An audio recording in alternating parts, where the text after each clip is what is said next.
Cinderella.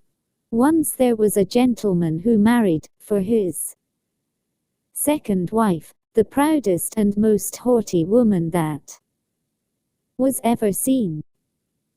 She had, by a former husband, 2 daughters of her own humor, who were, indeed, exactly like her in all things.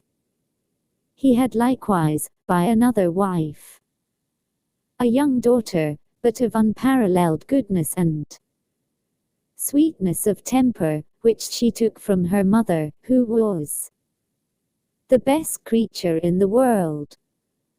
No sooner were the ceremonies of the wedding over, but the mother-in-law began to show herself in her true colors. She could not bear the good qualities of this pretty girl, and the less because they made her own daughters appear the more odious. She employed her in the meanest work of the house. She scoured the dishes, tables, and scrubbed Madam's chamber, and those of Mrs. her daughters. She lay up in a sorry garret, upon a wretched straw bed, while her sisters lay in fine rooms, with floors all inlaid, upon beds of the very newest fashion, and where they had looking glasses so large that they might see themselves at their full length from head to foot. The poor girl bore all patiently, and dared not tell her father, who would have rattled her off, for his wife governed him entirely. When she had done her work, she used to go into the chimney corner, and sit down among cinders and ashes, which made her commonly be called Cinderwench, but the youngest, who was not so rude and uncivil as the eldest, called her Cinderella. However, Cinderella, notwithstanding her mean apparel, was 100 times handsomer than her sisters, though they were always dressed very richly. It happened that the king's son gave a ball, and invited all persons of fashion to it. Our young misses were also invited, for they cut a very grand figure among the quality. They were mightily delighted at this invitation, and wonderfully busy in choosing out such gowns, petticoats, and head clothes as might become them. This was a new trouble to Cinderella, for it was she who ironed her sisters' linen, and plaited their ruffles. They talked all day long of nothing but how they should be dressed. For my part, said the eldest, I will wear my red velvet suit with French trimming. And I, said the youngest, shall have my usual petticoat, but then, to make amends for that, I will put on my gold-flowered manteau, and my diamond stomacher, which is far from being the most ordinary one in the world. They sent for the best tire-woman they could get to make up their head dresses and adjust their double pinners. And they had their red brushes and patches from Mademoiselle de la Park. Cinderella was likewise called up to them to be consulted in all these matters, for she had excellent notions, and advised them always for the best, nay, and offered her services to dress their heads, which they were very willing she should do. As she was doing this, they said to her, Cinderella, would you not be glad to go to the ball? Alas, said she, you only jeer me, it is not for such as I am to go thither. Thou art in the right of it, replied they, it would Make the people laugh to see a Cinderwench at a ball. Anyone but Cinderella would have dressed their heads awry, but she was very good, and dressed them perfectly. Well, they were almost 2 days without eating, so much were they transported with joy. They broke above a dozen laces in trying to be laced up clothes, that they might have a fine slender shape, and they were continually at their looking glass. At last the happy day came. They went to court, and Cinderella followed them with her eyes as long as she could, and when she had lost sight of them, she fell a crying. Her godmother, who saw her all in tears, asked her what was the matter. I wish I could minus. She was not able to speak the rest, being interrupted by her tears and sobbing. This godmother of hers, who was a fairy, said to her, "Thou wishest thou couldst go to the ball, is it not so?" "I," cried Cinderella, with a great sigh. "Well," said her godmother, "be but a good girl, and I will contrive that thou shalt go."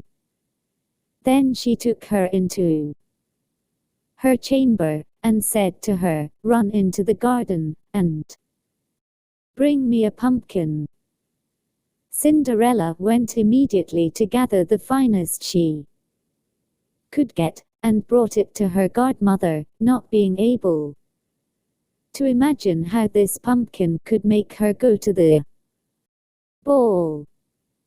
Her godmother scooped out all the inside of it, having left nothing but the rind, which done, she struck it with her wand, and the pumpkin was instantly turned into a fine coach, gilded all over with gold.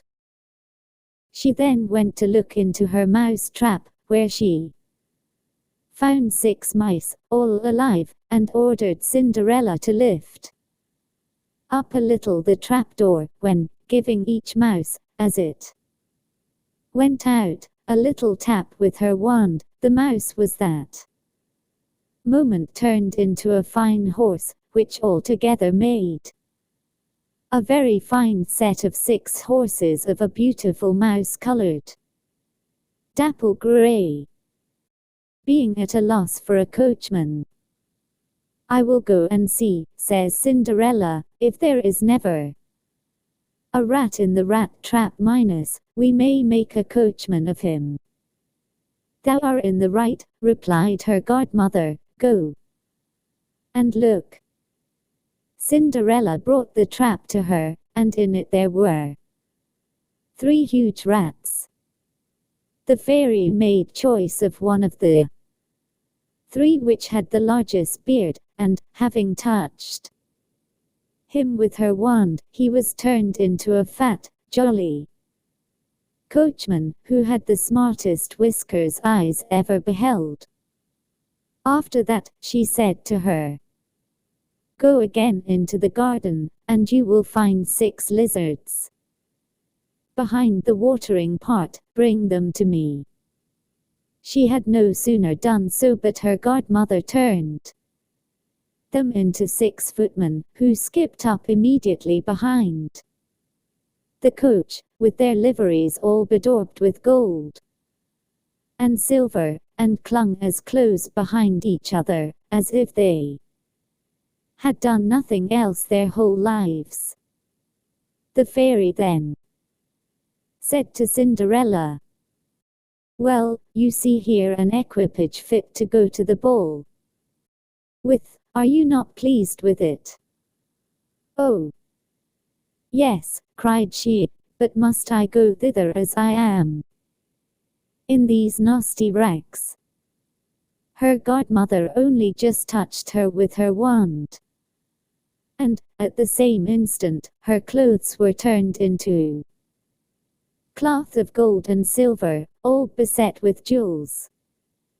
This done, she gave her a pair of glass slippers, the prettiest in the whole world.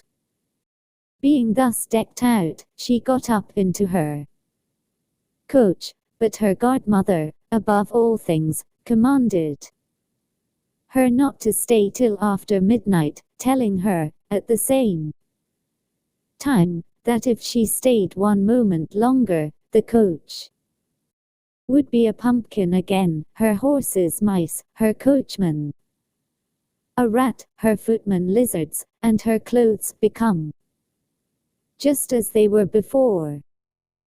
She promised her godmother she would not fail of leaving the ball before midnight, and then away she drives, scarce able to contain herself for joy.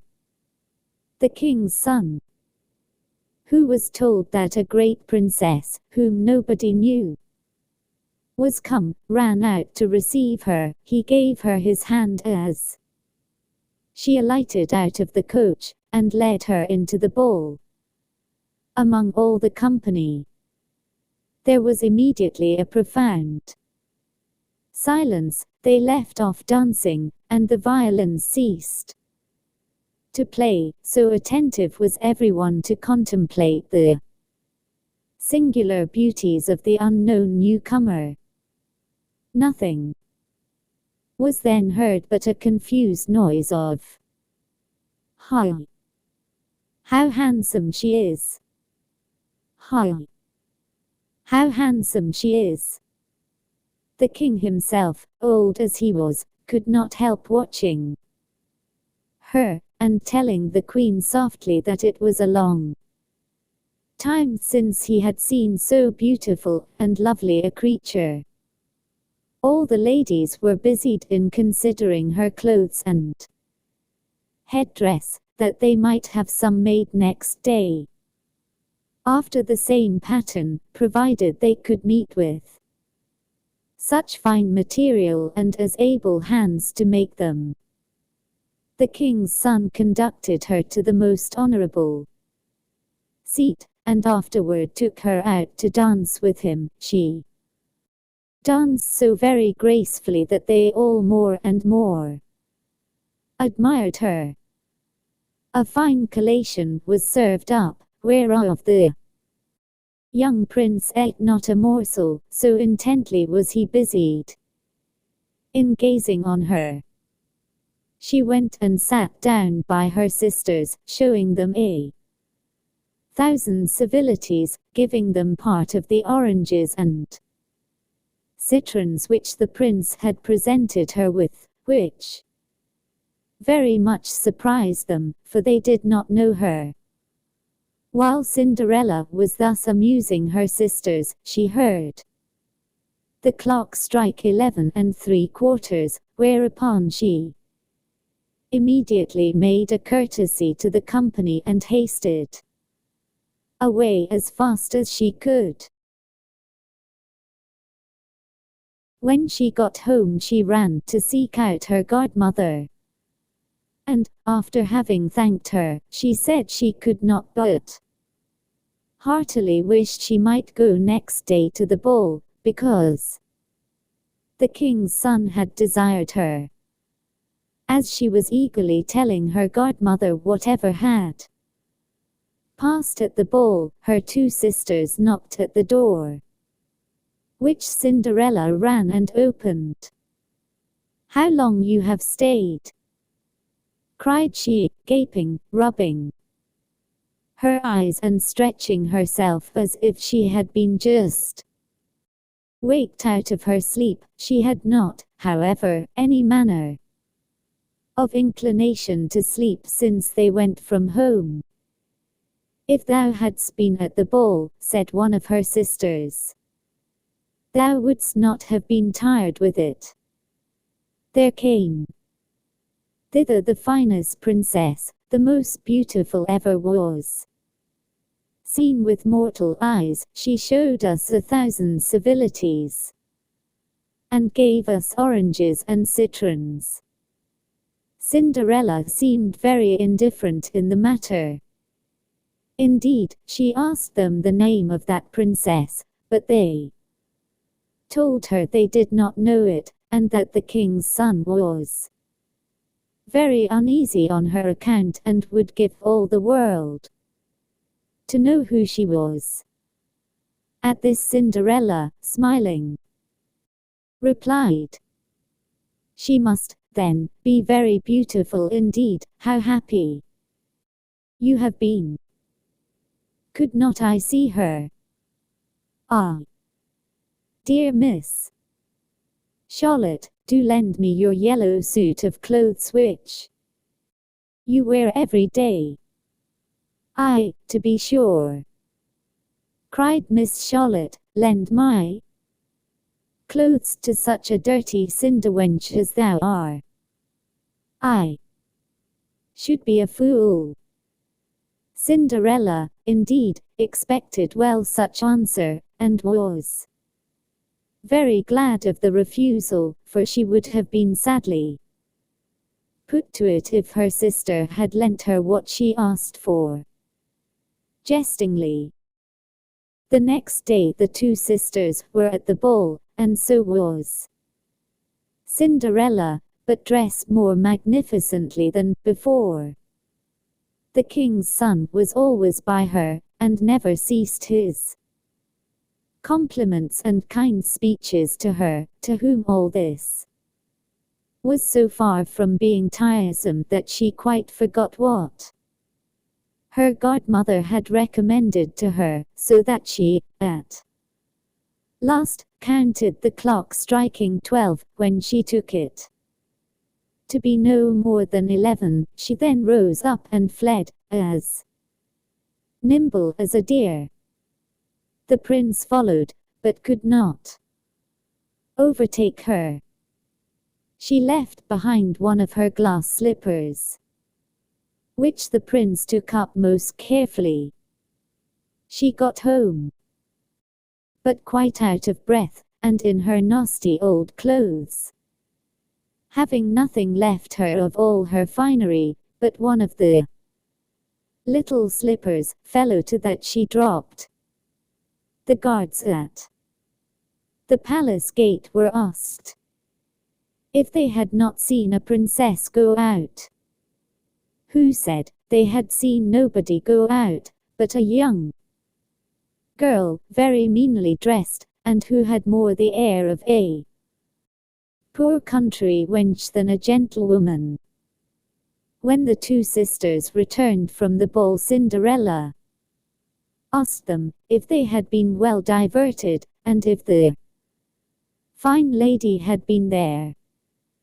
They told her, yes, but that she hurried away immediately when it struck 12, and with so much haste that she dropped one of her little glass slippers, the prettiest in the world, which the king's son had taken up, that he had done nothing but look at her all the time at the ball, and that most certainly he was very much in love with the beautiful person who owned the glass slipper. What they said was very true, for a few days after the king's son caused it to be proclaimed, by sound of trumpet, that he would marry her whose foot the slipper would just fit. They whom he employed began to try it upon the princesses, then the duchesses, and all the court, but in vain. It was brought to the two sisters, who did all they possibly could to thrust their foot into the slipper, but they could not effect it. Cinderella, who saw all this, and knew her slipper, said to them, laughing, "Let me see if it will not fit me." Her sisters burst out laughing, and began to banter her. The gentleman who was sent to try the slipper looked earnestly at Cinderella, and, finding her very handsome, said it was but just that she should try, and that he had orders to let everyone make trial. He obliged Cinderella to sit down, and, putting the slipper to her foot, he found it went on very easily, and fitted her as if it had been made of wax. The astonishment her two sisters were in was excessively great, but still abundantly greater when Cinderella pulled out of her pocket the other slipper, and put it on her foot. Thereupon in came her godmother, who, having touched with her wand Cinderella's clothes, made them richer and more magnificent than any of those she had before. And now her two sisters found her to be that fine, beautiful lady whom they had seen at the ball. They threw themselves at her feet to beg pardon for all the ill treatment they had made her undergo. Cinderella took them up, and, as she embraced them, cried that she forgave them with all her heart, and desired them always to love her.